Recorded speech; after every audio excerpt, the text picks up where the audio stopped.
Một ngồng hành già nghiêng xuống mép chậu, chùm củ nhỏ trên ngọn vừa chạm đất đã tự bén rễ.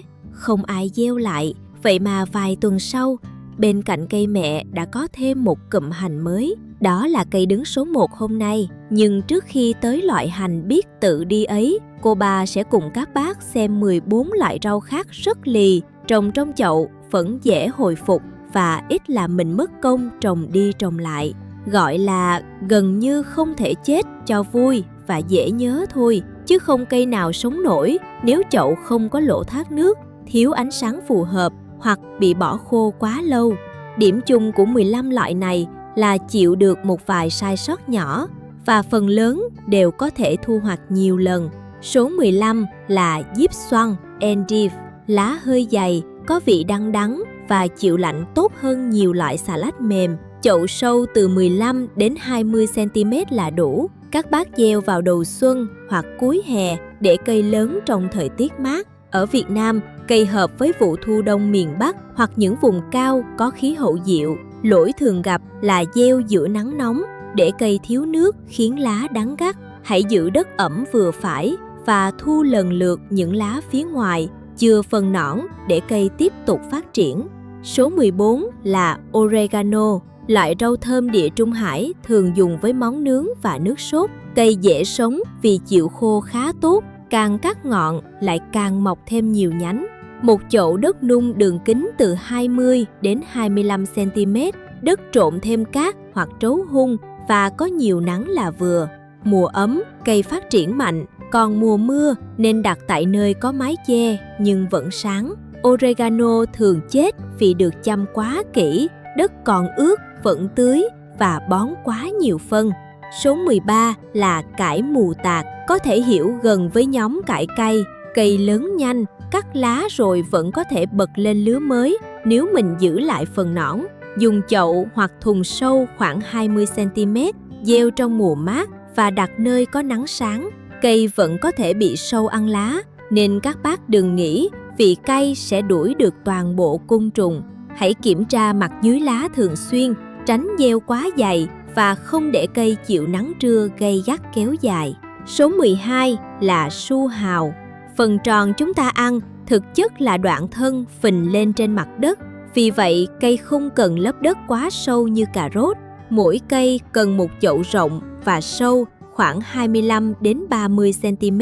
Gieo trong vụ mát cho cây đủ nắng và thu khi củ còn non, đường kính khoảng một nắm tay. Chậu chật, cây mọc chen nhau, thiếu nắng hoặc bón thừa đạm sẽ làm lá phát triển tùm nhưng củ chậm lớn. Để củ quá ghẹ thì phần thịt bên trong dễ bị xơ. Số 11 là tỏi Tây, còn gọi là poiro. Lá có một lớp sáp tự nhiên, cây chịu lạnh và chịu được những lần tưới trễ tốt hơn rau lá mềm. Tỏi Tây cần chậu sâu từ 30 đến 35 cm. Trong quá trình cây lớn, các bác vun đất dần quanh thân để phần gốc trắng dài hơn nhưng không được lấp kín nõn. Ở Việt Nam, cây hợp vụ đông miền Bắc và những nơi có khí hậu mát. Điều cần tránh là để chậu úng kéo dài hoặc thường xuyên nhổ cây lên kiểm tra khi thân còn nhỏ. Số 10 là rau sam, cành mọng nước bò sát mặt chậu, gặp nắng ấm là nhanh chóng bén rễ và lan rộng. Chỉ cần một chiếc khay rộng, sâu khoảng 15 cm, đất thoát nước và có nắng trực tiếp. Các bác có thể gieo hạt hoặc cắm những đoạn cành khỏe vào mùa nóng. Rau sam sợ nhất là đất sũng nước và nơi quá râm khiến cành vươn dài, mềm yếu. Khi dùng làm rau, phải chắc chắn đó là rau sam sạch được trồng để ăn, không thu hái tại những nơi từng phun thuốc diệt cỏ, ven đường hoặc khu vực có nguồn nước bẩn. Số 9 là cải cầu vồng, còn gọi là Swiss chard. Gốc cây khỏe, sau khi cắt những lá ngoài, vẫn tiếp tục đẩy lá non từ giữa lên. Nhờ vậy, một cây có thể cho thu hoạch nhiều đợt. Mỗi cây cần chậu sâu từ 25 đến 30 cm và nhận được nắng sáng. Vùng nóng nên tránh nắng chiều quá gắt. Gieo trong mùa mát là dễ nhất. Vùng cao có thể trồng được lâu hơn. Khi thu hoạch, đừng cắt sát toàn bộ phần nõn và cũng đừng trồng cây quá dày. vì những cuốn lá cần khoảng trống để phát triển. Số 8 là húng lủi, thường được gọi chung là bạc hà. Phần thân bò dưới đất giúp cây hồi phục rất nhanh sau mỗi lần cắt.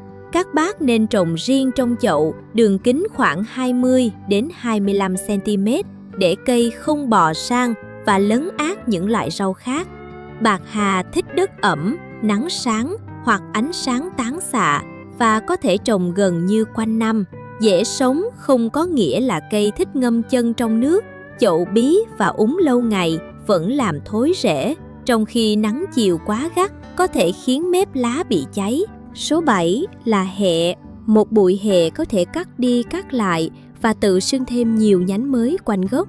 Chậu chỉ cần sâu từ 20 đến 25 cm, còn miệng chậu càng rộng thì bụi hẹ càng có nhiều chỗ phát triển. Cây hợp với nắng sáng và đất có phân hữu cơ đã hoai. Sau mỗi lần thu hoạch, các bác chừa phần gốc khoảng 4 đến 5 cm để cây bật lá mới. Khi bụi hẹ đã mọc quá dày, hãy nhấc lên, tách thành nhiều bụi nhỏ rồi trồng lại, tránh để cỏ dại chen kín hoặc nước đọng lâu trong chậu. Số 6 là mồng tơi. Cây chịu nóng, dây bị cắt vẫn nhanh chóng mọc thêm nhánh bên, rất phù hợp với mùa hè Việt Nam. Một chậu từ 30 đến 40 lít có thể trồng 2 cây. Chỉ cần làm giàn cao và cho cây nhận ít nhất nửa ngày nắng là gia đình đã có thể hái ngọn thường xuyên. Gieo hạt hoặc dâm một đoạn thân khỏe vào mùa ấm đều được. Chậu quá nhỏ, thiếu giàn và bón nhiều đạm trong lúc đất đang úng sẽ khiến dây mềm yếu, lá dễ xuất hiện bệnh. Số 5 là rau lang. Chỉ một đoạn dây có vài mắt cũng có thể bén rễ, bò kín miệng chậu và cho nhiều đợt ngọn non. Các bác dùng thùng rộng từ 30 đến 40 lít, đất tơi và có nhiều nắng. Có thể trồng trong mùa ấm hoặc đầu mùa mưa, miễn là đáy thùng thoát nước tốt. Nếu mục tiêu là ăn lá, hãy cắt ngọn luân phiên và chừa lại đủ lá để cây phục hồi. Đừng để dây bò sang các chậu khác rồi bén rễ khắp nơi. Khi đất vẫn còn sũng nước thì không cần tưới thêm. Số 4 là bụp giấm, còn gọi là atiso đỏ hoặc roselle. Cây chịu nắng nóng, thân khỏe và sau khi hoa tàn sẽ nuôi phần đài đỏ mọng, dùng để nấu nước, làm siro hoặc làm mứt. Mỗi cây cần chậu từ 40 đến 60 lít, được nhận nắng trực tiếp và có một mùa ấm đủ dài. Chậu nhỏ hoặc thiếu nắng sẽ làm cây cao yếu, ít đài. Bón quá nhiều đạm lại khiến cây chỉ ham mọc lá. Thu đài khi còn căng mọng, sau đó rửa sạch và loại bỏ những phần đã hư trước khi chế biến. Số 3 là cải cây lâu năm, còn gọi là tricholas. Đây là một dạng cải thân gỗ, được nhân giống chủ yếu bằng cành và có thể sống qua nhiều vụ nếu gặp khí hậu phù hợp. Cây cần chậu nặng từ 60 lít trở lên, có cọc chống và đất giàu hữu cơ nhưng thoát nước, nên trồng cành đã ra rễ trong thời tiết dịu. Vùng quá nóng chỉ nên cho cây nhận nắng sáng. Cây sống lâu không có nghĩa là miễn nhiễm sâu bệnh. Sâu ăn cải vẫn có thể xuất hiện, còn thân cây cao nhưng chậu nhẹ sẽ rất dễ bị gió làm bật gốc. Số 2 là cúc vu Jerusalem, còn gọi là Atiso Jerusalem hoặc Sunchok. Đây là cây họ hướng dương, cho củ dưới đất và có thể mọc lại từ những mẩu củ nhỏ còn sót sau khi thu hoạch. Vì cây lan rất khỏe, trồng trong thùng sâu khoảng 40 cm, dùng tích từ 60 đến 80 lít sẽ dễ kiểm soát hơn trồng thẳng xuống vườn. Đặt củ giống vào cuối đông hoặc đầu xuân tại vùng có khí hậu mát, sau đó cho cây nhận nhiều nắng. Chậu quá nhỏ sẽ làm cây cho ít củ. Nếu đem trồng thẳng xuống đất và thu hoạch không sạch, những mẩu củ còn sót có thể tiếp tục mọc lan ngoài ý muốn. Số 1 là hành Ai Cập tự đi, tên tiếng Anh là Walking Onion. Trên đầu mỗi ngồng hành, cây không chỉ trổ hoa mà còn tạo thành một chùm củ con. Khi chùm củ ngày càng nặng, ngồng hành cong xuống. Những củ con vừa chạm mặt đất sẽ tự bén rễ và tạo thành một cụm hành mới ngay cạnh cây mẹ. Chu trình này tiếp tục lặp lại, nhìn giống như cây hành đang tự bước dần qua chậu.